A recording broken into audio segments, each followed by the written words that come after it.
Welcome to Madasaling Pinoy, your prayer partner. Ngayon po ay Huwebes, ikatlong linggo ng 40 araw na paghahanda. Ang mabuting balita ng Panginoon ayon kay San Lucas. Noong panahong iyon, pinalayas ni Jesus ang isang demonyong sanhi ng pagkapipi ng isang lalaki. At ito'y nakapagsalita na mula noon.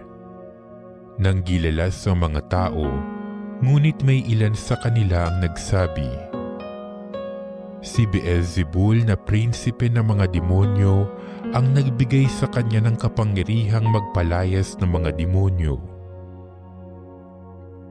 May iba namang nais siyang subukin, kaya't nagsabi, "Magpakita ka ng kababalaghang magpapakilala na ang Diyos ang sumasa iyo." Ngunit batid ni Jesus ang kanilang iniisip, kaya't sinabi sa kanila, "Babagsak ang bawat kahariang nahahati sa magkakalabang pangkat at mawawasak ang mga bahay roon. Kung maghimagsik si Satanas laban sa kanyang sarili, paano mananatili ang kanyang kaharian? Sinasabi ninyong nagpapalayas ako ng mga demonyo sapagkat binigyan ako ni Beelzebul ng kapangyarihang ito.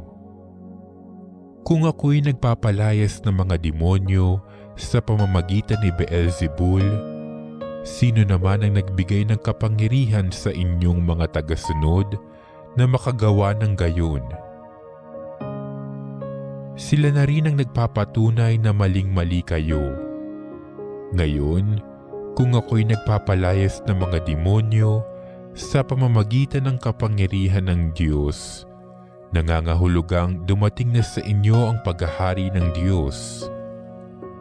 Kapag ang isang taong malakas at nasasandatahan ay nagbabantay sa kanyang bahay, malayo sa panganib ang kanyang ari-arian.